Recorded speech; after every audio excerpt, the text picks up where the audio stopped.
Welcome to another episode of The Q, a show dedicated to hope, inspiration, and giving back to the community.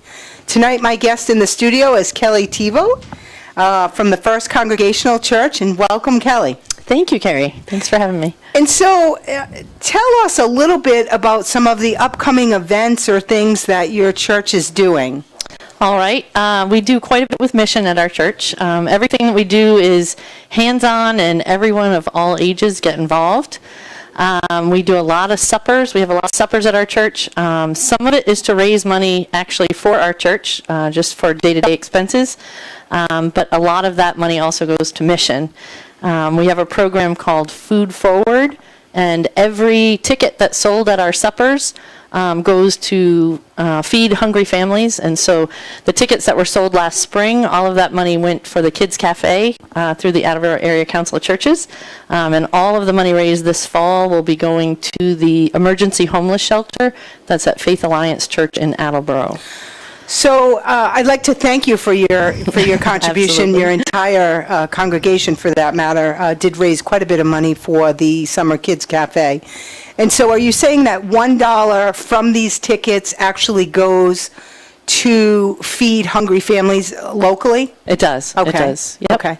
And so talk about the upcoming potluck dinner that you have. Yep, it's pot roast supper. Pot roast. Next Saturday night, the 24th. And we have one seating, so it'll be, I believe it's at 6. What happens is our entire congregation gets together and works on it. Friday night they'll be peeling vegetables and getting ready. They'll have pot roast, potatoes, all kinds of vegetables. And what happens when people come, you buy a ticket, and everyone sits around big tables, and it's all served family style. So not only are you coming to have a nice warm meal, but you're meeting other people.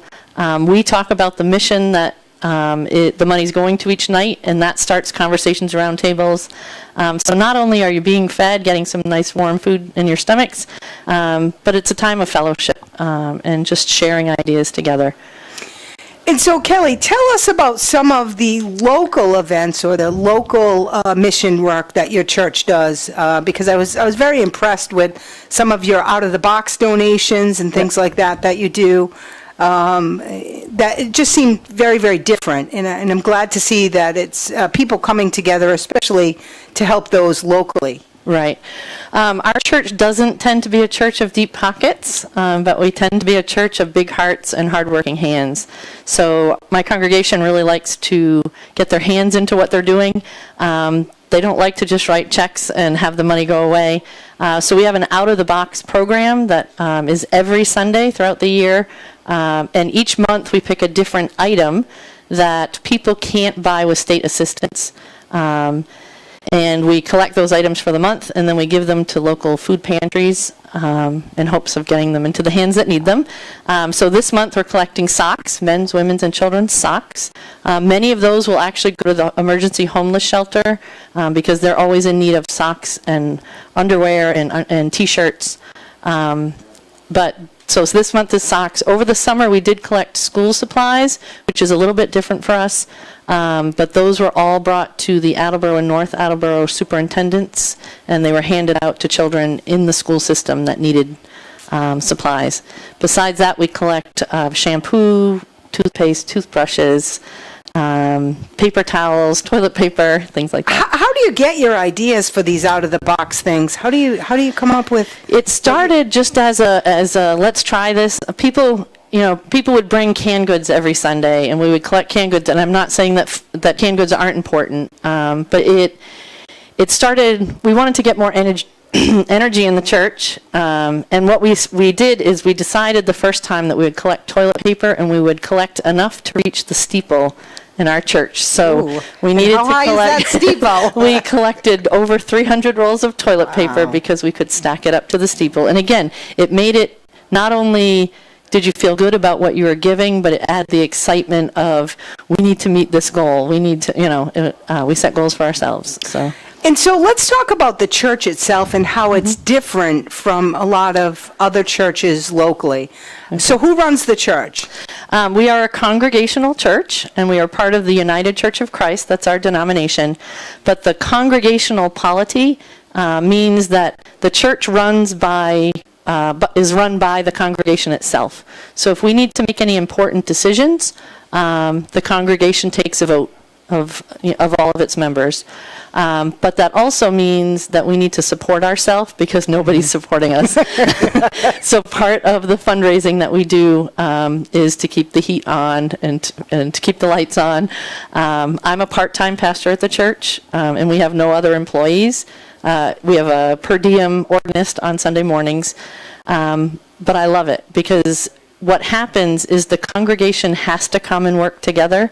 It takes everybody. We always say, or a gentleman at our congregation always says, many hands make light work. And our congregation lives by that. We know that we all need to pitch in when something needs to be done. And so let's talk about your history at that church, because it goes way back, right? It does. It does. I'm actually serving the church that I grew up in, which is not normally done by pastors in the UCC. But it's been an absolute blessing to me and to our community. I don't know if you want my story at all. Well, I do want your story because obviously it was very important to you. You came Right. back and you're actually serving Right. the church where you grew up. Right. So I think that's a really neat story, actually. It is, and in many situations it's difficult because people remember I remember you as a little girl, and there's not the respect given to the pastor that the pastor may think they deserve. But I'm a hands-in, feet-on-the-ground pastor who, my congregation and I, we journey together. It's not, none of us are above anyone else. We're all just working together on the journey. And so, how did you get on this journey? How did you decide that you were going to be a pastor? It was your lifelong goal, right? Actually, as a young teen, I knew that I wanted to be a minister, but I had never heard of a female minister. So I didn't think that it was something that was possible. So I would sit in the pews on Sunday morning and dream of being that minister, but I didn't, it just wasn't, I didn't think it was in the cards. So I went to college to be a teacher, and I was an early education teacher. And then I stayed home to raise my 3 kids. And my kids opened up my eyes to what was really important in the world. They opened up that sense of wonder and creativity, and they taught me to ask really important questions about life. And when I was in my 30s, I met a pastor that was a woman, and she told me it's okay, you can go to seminary. And so I did. I went to Andover Newton Theological School in Newton, Massachusetts, while I was raising 3 young kids, which was quite a feat in itself. And then I went out and served other places, but the opening came at the church in North Attleboro, and it just seemed like a match made in heaven. And so the way our denomination works is the church looks for a pastor and the pastor looks for a church. I'm not assigned anywhere. Again, it's the work of the church to make the decision and to hire me as their pastor. So. What a fantastic story, though. Yeah. It's a story that just keeps coming around. Because it is. That's wonderful. And so I'm sure some of your parishioners are the same ones that watched you go through seminary. Oh, they are. Extremely proud. They were my Sunday school teachers when I was a kid. Nice. And the bittersweet part of it is many of the people who cared for me when I was young, I'm now caring for them in their later years. Oh, that's sweet. And so sometimes when I'm officiating at a funeral and it's a person that taught me from the very beginning, it can be difficult, but it can also be an absolute honor to do something like that. Right. So. And what do you think? What do you think stands out the most for someone who might want to come visit your church? What do you think? Well, I mean, how is it different? Because it is different. It's very different because it's very important for me for everyone to be involved in what we do. It's especially important to me that the children be involved in what we do. So on a Sunday morning, the kids are a big part of our worship. Our Sunday school is the hour before worship, so the kids learn about the scripture that we're going to hear in church, and then they come up and they're often the teachers for the adults, teaching the story for the week. Or this fall we're going to be having mission Sundays. The last Sunday of every month is going to be devoted to a different mission, and the kids are going to be working on a project the hour before church. then they're going to come up and they're going to let the adults know, this is what we're working on for the next month. This is what you need to go out and help us do. So they're actually recruiting. They're They are. recruiting some of the They are. parishioners and getting the help and support that they need. Right. And by having even the youngest kids involved in worship, it just gives them the feeling that they can do anything. You know, when you have a 4-year-old up in the pulpit leading the call to worship and speaking into the microphone in front of lots of people, they learn that it's okay. You know, I can do this. I'm important to this congregation. And they end up growing up knowing that they can do just about anything. How nice. But what I find really amazing is you've taken your early educational experience and you're still using it in the Right. church on Sundays and with the different. Now, these mission works that the children have become involved in, how did that come about? A lot of it is just, it's ideas from people in the congregation. I have a Christian education committee, which is made up of our Sunday school teachers. We get together and talk about different ideas. We have a mission committee that gets together. We actually don't call it a missions committee. We call it Let's Talk About Mission. And it's whoever wants to come each month to talk about what we're going to do next. We try not to be overly strict with who's in and who's out. Everybody's in Old Town. And Old Town is the name of our what our church is known for. And how old is the church?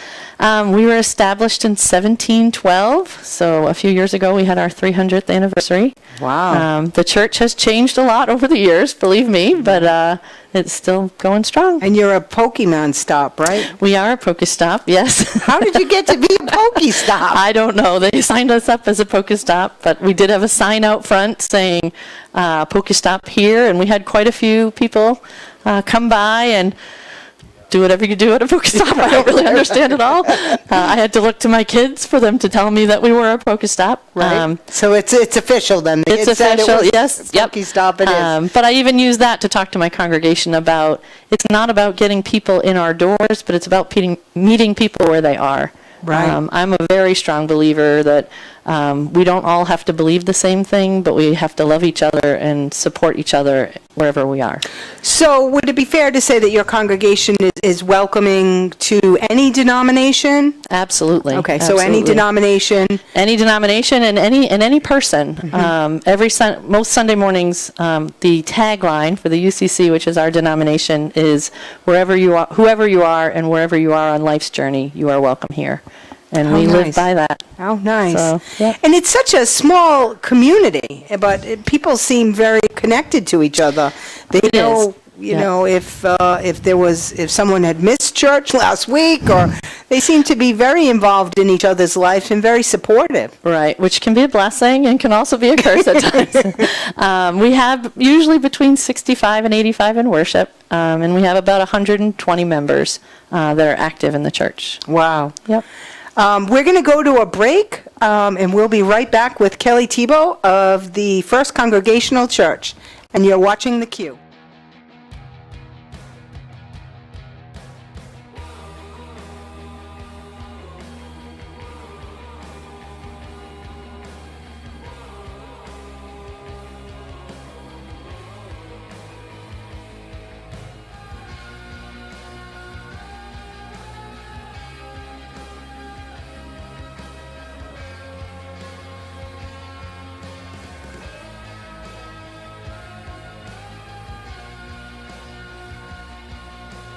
Carrie Quintel, host of theCUBE, a show dedicated to hope, inspiration, and giving back to the community.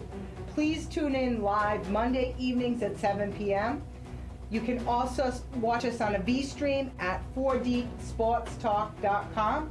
We have shows dedicated to hunger, yoga adventures, homeopathy, pain relief, and much, much more. We hope to see you Mondays at 7 p.m. Thank you. We're back on theCUBE with Kelly Thibeault from the First Congregational Church, and we're talking about some mission work, and we're also talking about supporting and giving back to local communities. So tell us a little bit about the history of your church and how that gets involved with the community and and students? How does that work? All right. As I told you a little bit ago, our church was founded in 1712, which was the beginning of the Attleboro area, because in history, in order to have a town, you had to have a meeting house, and in order to have a meeting house, you had to have a town. So in 1710, they petitioned to build a meeting house, which they did, where we are now.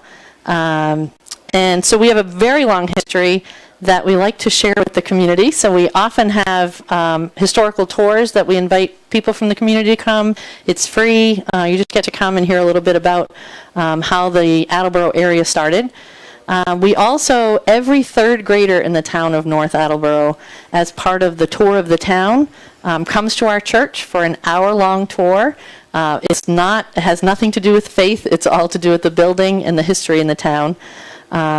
And again, because it's young children ask amazing questions, and so we love to hear. We always ask them the questions for, what kind of questions do you have when you come in?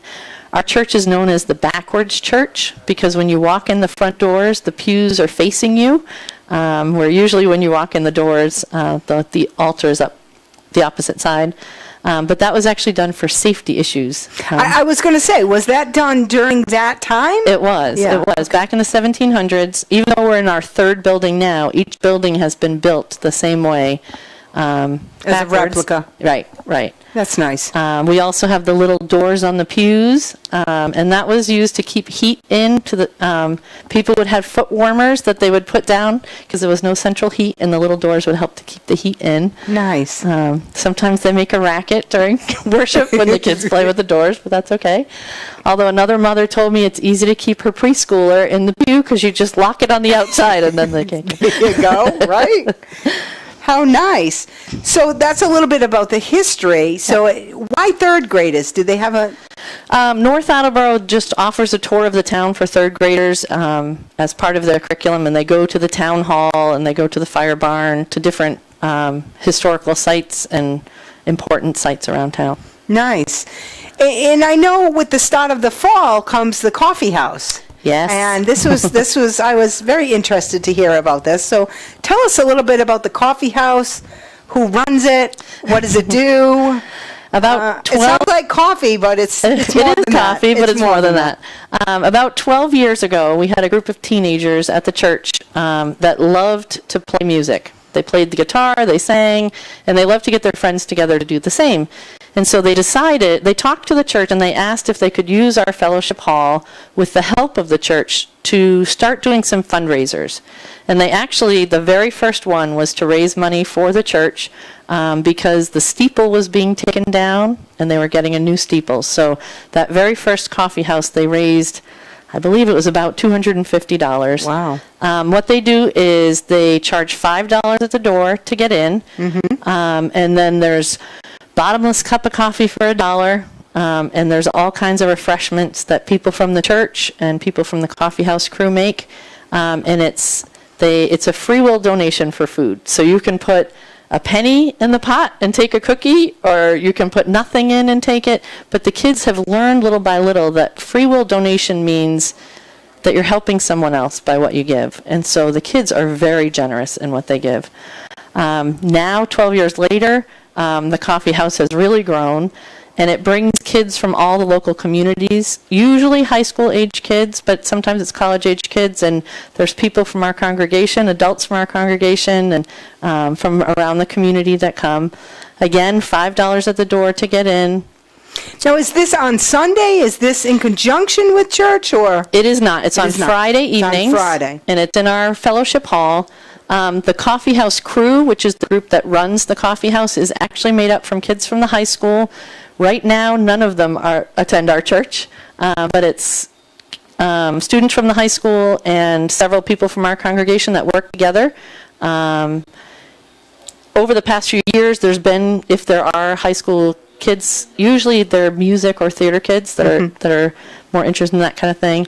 But we just had a coffee house last Friday night. What time are they? 7 p.m. Yep. They're different nights. However, you need to check out our website. Which is, go ahead. Which is www.oldtownUCC.org. And that will give the the dates of the coffee houses. It depends on when the football games are for the high school in the area. The high school kids choose the dates, and so, but each coffee house, a different charity is chosen to receive the money that they raise. So give us an idea of the different ones. Some of them are local, some of them are global. This past coffee house, the money went through the American Red Cross down to relief for Louisiana and the floods. Oh, nice. There's been AIDS research, there's been LGBT organizations. Some goes to the music department each year in North Attleboro to defray costs of trips and things like that. Every Christmas they do Lenore's Pantry and Christmas is for Kids. Nice. So there's lots of different groups. Depends on the coffee house crew each year where their passions lie. I know next month, because of breast cancer awareness, the money's going to be going to breast cancer awareness. So what is the physical location of the church? We are at 675 Old Post Road in North Attleboro, where it used to be the center of town before Attleboro and North Attleboro split. Now we're on a back road, which makes it a little challenging sometimes. But we've been there for 300 years, and so we're not moving. Right. And so the Friday coffee houses are at 7 p.m. or so. Yep. Obviously, check with the church or check. Right. And what happens is that they have a set list. Anyone can be on the set list. Questions are always asked, well, is it only church music? No, it's not at all. It's kids from the high school. We just ask that they watch the language that's in the music that they sing, which actually can be quite difficult at times, finding something that fits. Right. Or they read poetry. At the last coffee house, we had a flautist that played. There's amazing talent that comes from the kids. So these aren't just kids on Friday night. This can be adults. Nope, there's adults from our congregation during every coffee house that come and play the guitar. We have a banjo player that plays sometimes. Again, there's poetry readings. There are people that have written things themselves and they present. And like I say, it's amazing the talent that comes from our community. Wow. But it's also, you're welcome to come whether you have really strong talents or it's your first time getting up on stage. So if you can't sing, no problem. And no problem. And actually, I think that's the beauty of this. I've heard it from other people who have come to the coffee house, whether you sound like you should be on Broadway or maybe not quite a good choice to go up there. You are supported, and if you forget the words, everyone encourages, oh, come on, you can do it, you can do it. It's all so positive. So it's a lot of positive reinforcement, which is so necessary in today's world. I mean, we're surrounded by such negative messages, whether it's on the news or tragic events, that it's wonderful to see, especially young people coming together for a great cause. Right. They also watch each other's behavior. I think it's funny. There's several adults, as I say, from the church that help to kind of monitor things. Somebody's got to be watching the minions. But it's the coffee house crew themselves that will go over and say, they always announce no PDA at the beginning of the coffee house, but they'll go over and say, you're talking a little loud. Let's listen to who. They police each other. But we, from the church, we always look at it as we're offering a safe place for teenagers on Friday nights to come and to share the gifts they've got. And there's not a lot of places in this world to do that anymore. No. Last Friday night, there were, I think, 76 teenagers people that were there. And they raised about $450 to go down to Louisiana Relief. So. And are these a couple hours or? They start at 7 and they wind up by 10. Oh, by 10. By 10, okay. Sometimes close to 10 and sometimes not. That's the other thing. The kids come, the crew comes at 4 o'clock to set up. Wow. They clear out all the furniture from Fellowship Hall. They set up a stage. There's lights. There's amplifiers. So it's a big production. It's a big production. And afterwards, they announce, all right, it's time to clean up, and everyone pitches in, and they get the church looking back like the church. So that's what you were talking about, the church of many hands. Absolutely. So it's amazing, though, because as you said, some of them are not members.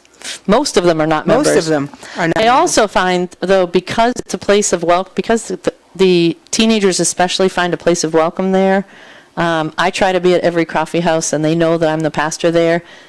A lot of them will come and talk to me not because they don't have a church, but they see it as a welcome presence, and they see it as a non-judgmental place, which we try. That's one of the things our church really tries to be, a non-judgmental place. Right. Nice. So what other upcoming things do you have? It sounds like you have so much going on in the fall here. How do you keep track of? I know. I don't know how we keep track. How do you keep track? No, I mean, we have a church committee that works hard together to make sure everything's done. We do have an app for our church, and I can't tell you what the address is, but I'll get it to you later. There is an app that people can download. You can make reservations for suppers. You can, the sermon notes are always on there. The bulletins, if you don't want to have a bulletin in worship, you can bring it up on your phone. We try to be high tech, even though we're a very old church. And it's just being connected is the most important thing for us. We have a Friday email that goes out. That's also posted on our Facebook page, which you can find at First Congregational Church of North Attleboro on Facebook. Again, we try to keep families as involved as we can, and we try to open every door for them to get involved, because the more involved they are, the more excited they are to be there. So when you go away, whether it be vacation, drop your son off at college, whatever it might be, what do you miss most about your congregation? It's hard for me to go away. Yeah. I feel like the whole congregation, they're my children. They should be my brothers and sisters, but they feel like they're my children. And I worry about, what's going to happen when I'm not there. Now, I know that I'm not the most important thing. The community is the most important thing. But I worry about, who's filling in and what's going on, and do they need me, just like I feel when I drop my kids off somewhere. It's that same feeling. It's from all that early education That's experience, I guess, that's continued on. Over the summer, we actually, from the early childhood education, we used children's storybooks each summer to tie the scripture to real life. Because that's one of the most important things for me, is to make scripture and real life connect, and then to send the congregation out with something to do during the week.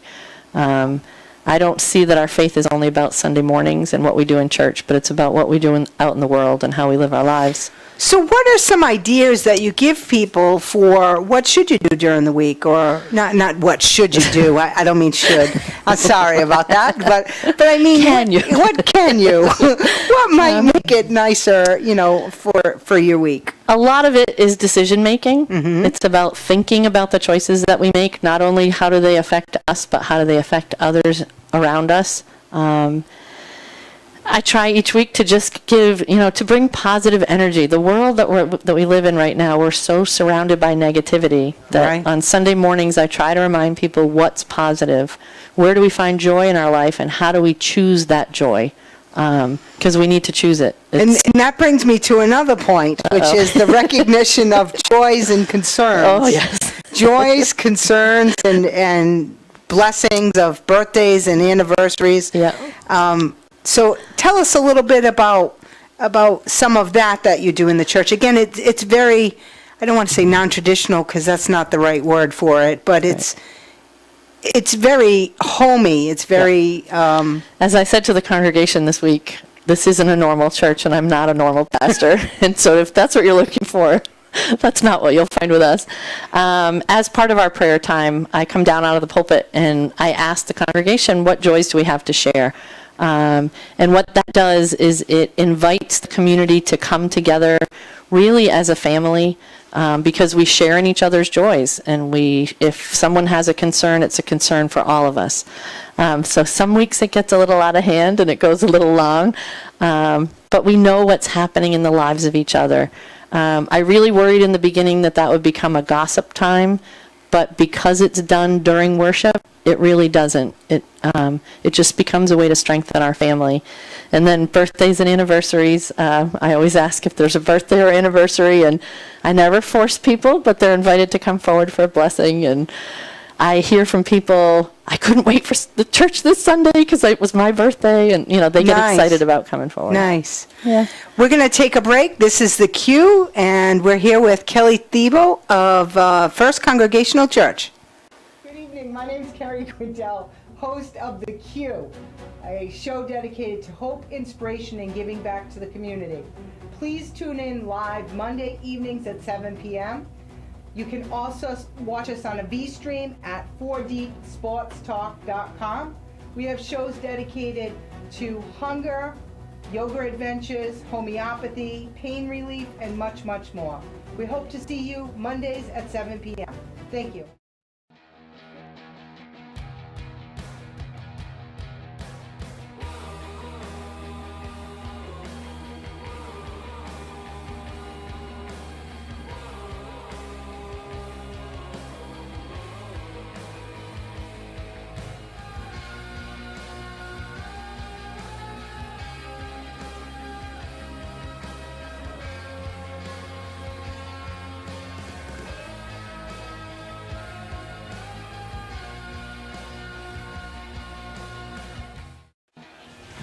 Welcome back to The Q, and in the studio we have Kelly Thibeault of First Congregational Church, and we were talking about the history of the church, and we were talking about the teenagers' coffee house and the mission work that the church does in the community, so thank you to you and your church on that. Absolutely. Next, I wanted to talk about the Friday email that you sent out, Yep. and why it's so important, or what purpose that serves. We used to do a newsletter once a month, but we found that by the time we collected the information, it was old. Right. So what we do now, I actually put the Friday email out myself. Every Friday morning at 7 a.m., all of our members and friends, anyone who signs up for the Friday email, gets the email delivered to their email box.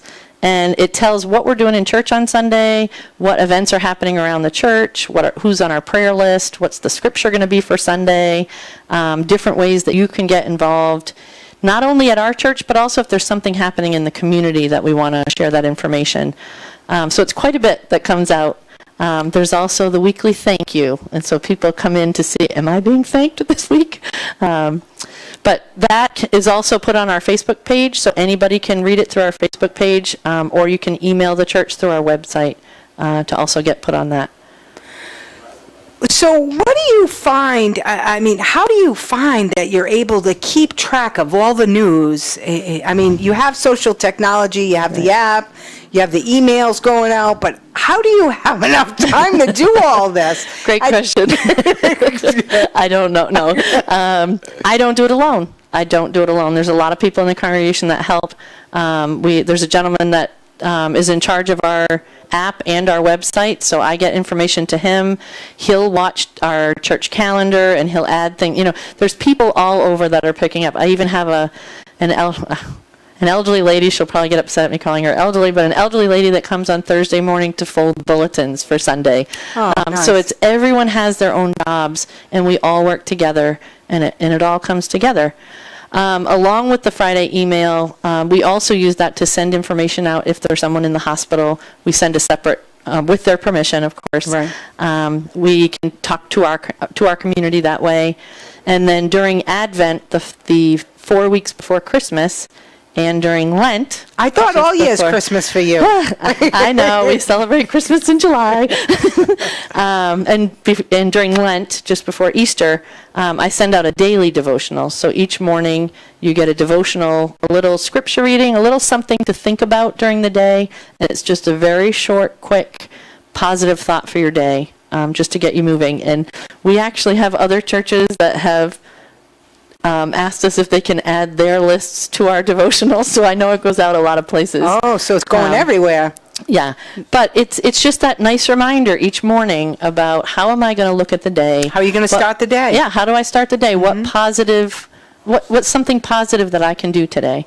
So that goes out every morning at 6 a.m. Because of, again, technology, I can do a month's worth of devotionals and just set them to go out at 6 a.m., but there's a gentleman at our church that said, what time do you get up, Pastor Kelly, to have that go out at 6 a.m.? So I didn't tell him that. No. Keep him in suspense. That's right. He'll be thinking that, so what are some of the biggest challenges that you see of your church? refer to ourselves as a small church, and I think that that's our biggest challenge, because sometimes small churches don't think that they're enough to do big things, and we are definitely enough to do big things. As a part-time pastor, there was a challenge for quite a while, because they felt, we have a part-time pastor, we're not good enough for a full-time pastor. But you know what? I think they're even better, because they don't worry about raising the money to pay a person. Instead, they do the work themselves. I have plenty of clergy friends that serve full-time churches where it's expected that they're going to take care of everything because they're the paid person. And we don't run that way. That's not the way. Interesting. But it seems like everyone pitches together. They all do. And I mean, we have a buildings and grounds committee that takes care of the grounds. You know, someone has to mow the lawn, someone has to clean, someone has to, that all has to be taken care of. And that's part of your church duty. And what are some other things you do? Like, I know you do a pet clinic, you do a yard sale. I mean, those are more fundraisers that we do once a month. We have a pet clinic. Usually it's the second Saturday of the month, but check the website. Right. We have a veterinarian that's part of our congregation, and he is very gracious to us, and he offers a pet clinic, and a portion of what is raised at the pet clinic goes to the church. Oh, nice. Some so of that's that a great is way used, to give back. Right, exactly. And also take care of little Fido. That's right. And we get all the little puppies into the church. So again, that started because a parishioner had a gift that they could share. And they talked to the church about it, and we started the pet clinics. Wow. So it's always, who do we have, and where can we go from there, right? Instead of just saying, oh, churches always have, this, or always have. We're not a always have. Right. We're a work from our community. Right. We do have a fall fair, which is coming up in November, which is kind of a big deal. Can people make donations to that fall fair? If so, how? Again, I would say contact through the website, which is oldtownucc.org. There's lots of different people that you can contact there, or just push the pastor button and send me an email and let me know. But at the fall fair, we have a not-so-silent auction where there's some items, and you can go in and you bid on them, but it's not a live auction. You just write your bids down. It ends up being very, very fun. There's baked goods that are sold, and jewelry, and Christmas table, and it's like an old time fair, Nice. So it's a lot of fun. There's also breakfast and lunch that are served, and we are known for our salad dressing. Yeah, I've heard about this. What is this all about? Elsie's salad dressing. Elsie has passed away. Her daughter is still in the congregation, however. She made a French dressing that, I guess the story goes, there was a chicken barbecue at the church way back before I was born. But they ran out of salad dressing, so Elsie ran home and mixed some things together and came back and put it on the salad, and everyone loved it. And ever since then, Elsie has bottled her salad dressing. Now her daughter does it. But people come from New York, Virginia, Pennsylvania to get salad dressing. Wow. Yeah, I told them we should bottle it and really sell it, but it's only available at our fall fair and at our chicken barbecue. So have you thought about doing a TV show just for the salad dressing? Well, and the woman that makes it now is not handing the recipe on, so so get your salad dressing now. Okay, all right. Yeah. And that only comes out once a year? Fall fair in June for our chicken barbecue, so twice a year. Twice a year. So we have several people that order a gallon so that they really? Yeah. Yep. Amazing. So again, another parishioner with a gift and giving back to the community. Yep. And either directly or indirectly benefiting the church. Right. Which is fabulous. Absolutely. How do you keep track of your schedule and everything that goes on? I don't know. So if someone wants to volunteer, are there volunteer opportunities at the church? I get asked this question a lot just in my office about individuals, whether it's children or adults, looking to do some sort of community service volunteer project. Absolutely. Is that something? Absolutely. Because of all of the activities that we have, because of all the fundraisers that we do, the coffee house, there's always places for people to jump in and help. For me, I would look at what are the what is the person interested in? I don't like to just stick people in. I want to know where their passion lies. Right. And match that with what they're doing. I hear that you're even coming, Carrie, next Friday to Did you? To peel potatoes am, and that's carrots. I right. did hear Yeah. that. Yes, I so am. next Friday night will be a big night at the church. Notice I'm not cooking, I'm just peeling, that's it.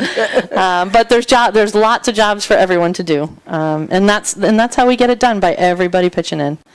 Even our children at the end of worship, as we start the last hymn, they're supposed to use walking feet in the sanctuary, but they usually run down the aisle because the big job at the end of worship is to ring the bell in the steeple. Right.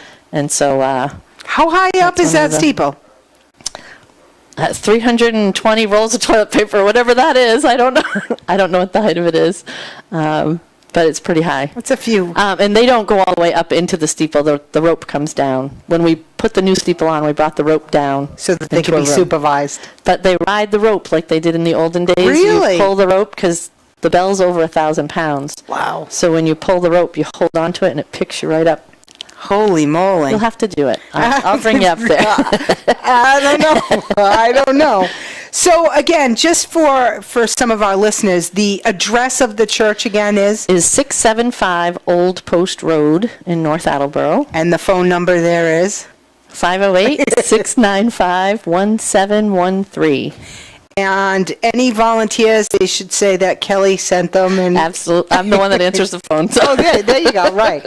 So that you can find someone for the fall or for any other volunteer opportunities that may be available. Absolutely. And worship is always Sunday morning at 10 a.m. Sunday morning at 10 a.m. So I'd like to leave everybody with this quote that I thought was quite fitting. And the quote was by Martin Luther King Jr. And it said, "Everybody can be great because everybody can serve." And I just love that. Beautiful. So thank you again so much for joining us. Thank you. And we wish you the best in your potluck dinner. Thank you. This is the Q. Good night.